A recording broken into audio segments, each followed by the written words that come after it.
Hello guys, welcome back to my YouTube channel. ഇന്നത്തെ video അപ്പോൾ എന്തെന്ന് വെച്ചാൽ ഇന്ന് ഞാൻ ലിപ്സ്റ്റിക്കിനെ പറ്റിയാണ് പറയാൻ പോകുന്നത്. അഫോർഡബിൾ ആയിട്ടുള്ള ഒരു ലിപ്സ്റ്റിക് ബ്രാൻഡിനെ പറ്റിയാണ്.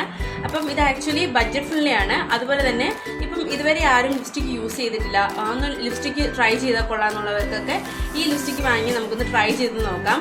അപ്പം ലിപ്സ്റ്റിക്ക് ഏതാണെന്ന് ഞാൻ പറയാം. ഇൻസൈറ്റ് ബ്രാൻഡിൻ്റെയാണ്. അപ്പം എൻ്റെ ഇൻസൈറ്റ് ബ്രാൻഡിൻ്റെ ആണെങ്കിൽ രണ്ട് കളറാണ് ഞാൻ യൂസ് ചെയ്യുന്നത്. ഒന്ന് മെറൂണും പിന്നെ ഒരു പീച്ച് കളറുമാണ്. എക്സാക്റ്റ് കളർ കൂടെ പറയുകയാണെങ്കിൽ ഇതിൻ്റെ മൊത്തം പോയി, ഇതിൻ്റെ അകത്തൊന്നും ഇല്ല. അപ്പം ഇതിൻ്റെ ആണെങ്കിൽ 27 ടോപ്പ് നോച്ച് എന്ന് പറയുന്നൊരു കളറാണ്. പീച്ച് കളർ അതുപോലെ ഒരു കളറാണ്.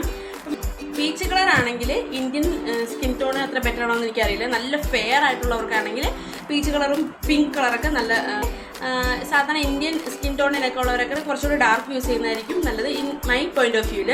അപ്പം നമുക്ക് ഇതിൻ്റെ ഒന്ന് ആപ്ലിക്കേഷൻ ഒന്ന് നോക്കാം.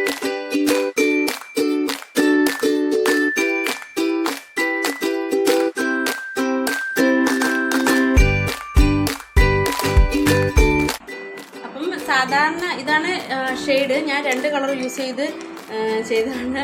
അപ്പം സാധാരണ ലിപ് ലൈനറൊക്കെ യൂസ് ചെയ്യും എല്ലാവരും. ഞാൻ അങ്ങനെ ലിപ് ലൈനറൊന്നും യൂസ് ചെയ്തില്ല. ലിപ് ലൈനർ യൂസ് ചെയ്യുന്നവർക്ക് ലിപ് ലൈനർ യൂസ് ചെയ്ത് ലിപ്സ്റ്റിക്കൊക്കെ ഇടാം. ഈ ഷെയ്ഡ് കൊണ്ട് നമുക്ക് പല പല കളർ ഉണ്ടാക്കാം. പീച്ച് മാത്രം വേണമെങ്കിൽ യൂസ് ചെയ്യാം, അല്ലെങ്കിൽ മെറൂൺ മാത്രം യൂസ് ചെയ്യാം. രണ്ട് മിക്സ് ചെയ്ത് ലൈറ്റ് കളറാക്കാം, ഡാർക്ക് കളറാക്കാം. അത് നമ്മൾ ഓരോരുത്തരുടെ ഇഷ്ടം അനുസരിച്ചാണ്. അപ്പം ബഡ്ജറ്റ് ഫ്രണ്ട്ലി ആയിട്ടും ബിഗിനർ ആയിട്ടുള്ളവരൊക്കെ ആണെങ്കിൽ ഇതൊന്ന് ട്രൈ ചെയ്തത് ഏറ്റവും ബെസ്റ്റ് ആയിരിക്കും. അപ്പം നെക്സ്റ്റ് വീഡിയോ കാണുന്നവരെ ബൈ.